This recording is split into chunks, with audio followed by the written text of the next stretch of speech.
जब किसी देश की आधी जमीन एक आदमी के पास हो, चौथाई जमीन एक आदमी के पास हो, अंधाधुंध जमीनें एक आदमी इकट्ठी कर ले तो क्या होगा? कृषि उत्पादों का क्या होगा? उनके दामों का क्या होगा? सच ये है कि उस देश में कृषि उत्पादों के दाम 90 से लेकर आज तक 3 गुना हो चुके हैं। सिर्फ 11 साल में 3 गुना हो चुके हैं। और उसकी वजह यही है कि दुनिया का जब सबसे लालची कहा जाने वाला अमीर है बिल गेट्स, उसने अमेरिका की ज़मीनों पे कब्ज़ा कर रखा है। और इतना कब्ज़ा कर रखा है कि वो जो चाहता है वो होता है और बाज़ार के साथ वो जैसे चाहता है वैसे खेलता है। आलू, गाजर, बाजर जितनी है, जो मैकडी का आप जो यहाँ फ्राइज़ खाते हैं, बताया जाता है कि उसमें भी बिल गेट का आलू आता है। इस पे मैं आपको और आगे बताऊं उससे पहले मैं आपको एक झलक दिखाना चाहता हूं कि बिल गेट के पास कितना माल है।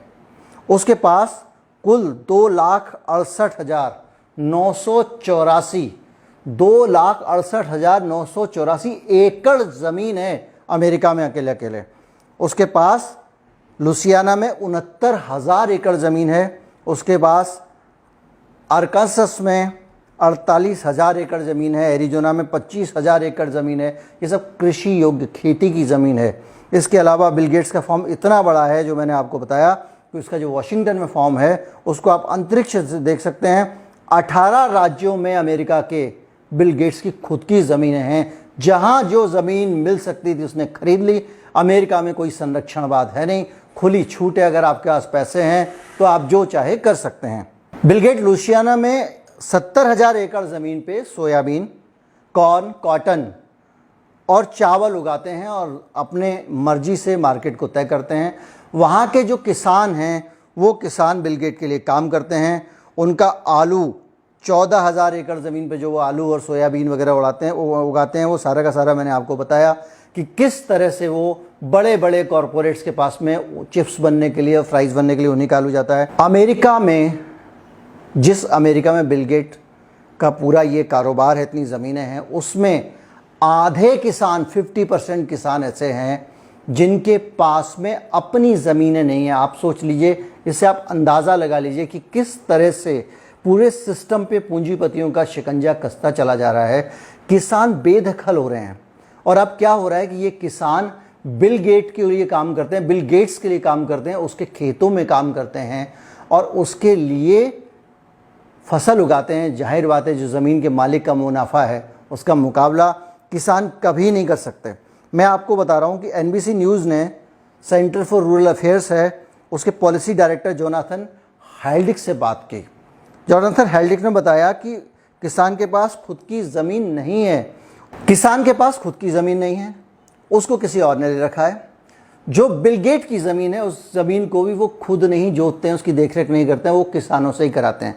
मसलन की जो खेती है उसकी कमाई में आधे से ज़्यादा पैसा एक आदमी के पास पहुंचता है जिसके पास सिर्फ पैसे इन्वेस्ट करने के लिए उसने ज़मीनें खरीद ली हैं और किसानों को गुलाम बना लिया है। जो चिंता हमारे यहाँ के किसान लगातार कृषि बिल के मामले में करते आ रहे हैं, वो चिंता अमेरिका का ही मॉडल यहाँ लाया जा रहा है। किसके दबाव में लाया जा रहा है? वर्ल्ड बैंक के दबाव में लाया जा रहा है, IMF के दबाव में लाया जा रहा है। और उसी मॉडल पे चल के अमेरिका में किसानों का ये हाल है। ये जानकारी बहुत ज़रूरी थी आपको देने के लिए। और बताता हूँ मैं आपको कि ये जो दशा है ये सिर्फ इतनी ही नहीं है, इसके कारण बड़े सारे जो है क्लाइमेट कंसर्न भी खड़े हो गए हैं। और मैंने आपको जैसा बताया 90 से लेके अब तक 3 गुना फसल का वहाँ पे दाम हो चुका है, क्योंकि उन ज़मीनों पे बिल गेट्स ने कब्ज़ा कर लिया है और वो प्राइस को कंट्रोल करते हैं, रेगुलेट करते हैं, अपने तरीके से दाम तय करते हैं। और चूँकि ज़्यादातर उपज उनके पास से आती है, बड़ा हिस्सा उपज का, तो इसलिए वो दाम को मार्केट के रेगुलेट कर पा रहे हैं, उस पर नियंत्रण रख पा रहे हैं। ये वही बिल गेट है, आप याद करिए, जिस व्यक्ति को बहुत सारे विवादों में वो रहा है। अभी कोरोना वायरस आने के बाद अनंत विवाद उसके साथ में रहे। जब विकासशील देशों ने कहा कि ये जो वैक्सीन है इसको पेटेंट फ्री कर दिया जाए ताकि कोई भी देश वैक्सीन बना सके, पूरी दुनिया को तेजी से वैक्सीनेट करने की ज़रूरत है, एक साथ बहुत बड़ी संख्या में लोगों को वैक्सीन लगेगी, ऐसा उनका मानना था, तो कोरोना को ज़्यादा म्यूटेंट बनने से पहले काबू किया जा सकता है। तो सबसे पहले विरोध करने वाला आदमी यही बिल गेट था। इसका कहना यह था कि जो ज़मीन है और जो वैक्सीन है उस पर उनका हक है जिन्होंने एक बार उसको इन्वेंट किया। अब पूरी ज़िंदगी जो भी वैक्सीन बनाए उनको कमीशन दे, उनको उस पर रॉयल्टी दे, जो भी है। बहरहाल ये एक तस्वीर है जो मैं आपसे शेयर करना चाहता था। ये वो तस्वीर है जो ये दिखाती है कि इतना बड़े स्तर पे पूंजीपति लोग जो हैं वो उनका कब्ज़ा होता जा रहा है और वो धीरे धीरे सारी शक्ति, समाज के सारे रिसोर्स अपनी मुट्ठी में लेते जा रहे हैं और समाज डिप्राइव्ड होता जा रहा है। अगर आधे किसानों के पास अमेरिका में ज़मीन नहीं है तो इसीलिए नहीं है कि बाज़ार की शक्तियों ने उस ज़मीन को छीन लिया है। भारत में भी अब जो कृषि बिल को लेकर बहस चल रही है उसमें यही मकसद है कि ज़मीन को किस तरह, किसान की ज़मीन को किसान के पास रखा जाए, ताकतवर लोगों का खेती पे नियंत्रण ना होने पाए, वरना वो पूरी की पूरी किसान की खेती को धीरे धीरे करके हड़प जाएंगे। आज एक कानून आया है, कल वो दूसरा कानून भी लाने की हालत में रहेंगे। और आप देख रहे हैं कि जो देशों की नीतियाँ बनती हैं, ख़ासतौर पर हमारे देश की भी जो नीतियाँ बनती हैं वो किस तरह से पूंजीपतियों के पक्ष में होती हैं। वीडियो ज़रूर लोगों तक पहुँचाएँ क्योंकि इसमें जागरूकता का संदेश है। चैनल को सब्सक्राइब